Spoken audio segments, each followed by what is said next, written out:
క్రోధినామ సంవత్సరంలో కుంభరాశి వారికి 14 ఆదాయం, 14 ఖర్చు. రాజ్యపూజ్యం 6, 1 అవమానం. అంటే ఈ కంటక శని దోషం, జన్మ శని దోషం, ఏలినాటి శని దోషం, ఈ 3 దోషాలు కుంభరాశికి ఉన్నాయి. కావున వీరికి అనారోగ్య సమస్య చేత డబ్బు ఖర్చు అవుతుంది. ఆదాయం బాగుంటుంది, వ్యాపారం చేసే వాళ్ళకి బాగుంటుంది, ఉద్యోగ ప్రయత్నాల్లో ఫలితాన్ని పొందుతారు. చతుర్థ గురువు పెద్దగా ఫలితాన్ని ఇవ్వనప్పటికీ కూడా ఈ శని స్వక్షేత్రం మూల త్రికోణం కావడం చేత వీళ్ళకు ఆదాయం బాగానే ఉంటుంది, పర్వాలేదు, వ్యాపారం బాగుంటుంది, ఉద్యోగ ప్రయత్నాల్లో శుభ ఫలితాలు కలుగుతాయి. స్థలం మారుతారు, ఇల్లు మారుతారు, ఉద్యోగం మారుతారు, లేదు ఏదైనా నూతన ప్రయత్నం చేస్తారు, సక్సెస్ అవుతారు. ఏలినాటి శనిలో కూడా బాగానే లాక్కొస్తారు, కానీ అనారోగ్య సమస్య చేత డిస్టర్బ్ అవుతారు. అనారోగ్య సమస్య చేత చదువులో భంగం, అనారోగ్య సమస్య చేత ఎగ్జామ్స్ రాయలేరు, అనారోగ్య సమస్య చేత ధన నష్టం.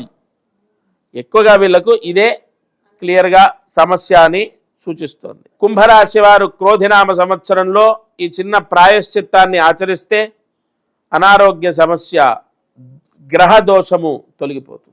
ఏం చేయాలి అంటే, మీరు ఎంత బరువు ఉంటారో, ఇప్పుడు 90 కిలోలు, 30 కిలోలు, 60 కిలోలు, 70 కిలోలు, 50 కిలోలు, 40 కిలోలు, మీరు ఎంత బరువు ఉంటే అంత బియ్యము దానం చేయాలి. ఒకే నెల ఒకేసారి చేయక్కర్లే, డివైడెడ్ బై 10 months పెట్టుకోండి, డివైడెడ్ బై 5 months పెట్టుకోండి. మీకు స్తోమత ఒకటే లేదు అని కాదు, అందరికీ ఉంది. ఇవాళ వాడే చెప్పులు 600-700 ఖర్చు పెడుతున్నామండి మనం. ఎవ్రీ పర్సన్ ఒక మొబైల్ చూసుకుంటే ఎవరి చేతిలో ఉన్న మొబైల్ తీసుకున్న 20,000 తక్కువ లేదు.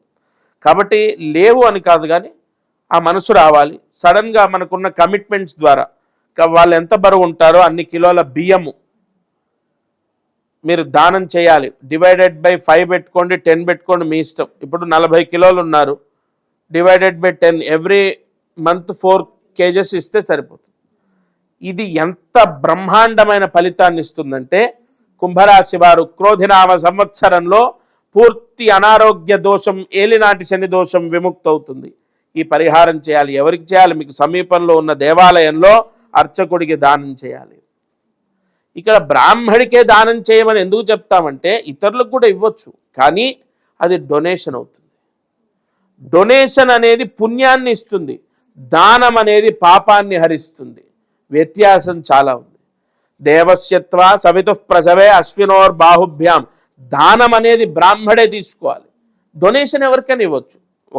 దాన్ని ఏమంటారు, ఏదో చారిటీకి ఇవ్వచ్చు, ఒక అనాథ శరణాలయంలో ఇవ్వచ్చు, ఎక్కడైనా అన్నదానం జరిగితే ఇవ్వచ్చు. అది ఏం చేస్తుంది? పుణ్యాన్ని ఇస్తుంది, బట్ పాపాన్ని తీసేది. వ్యత్యాసం ఉంది, గుర్తుపెట్టుకోండి.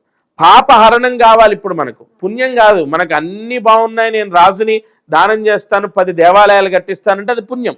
బట్ ముందు అసలు మనకు పాప దోషం ఉంది కదా, దానికి ప్రాయశ్చిత్తము బ్రాహ్మడికి దానం చేయటం.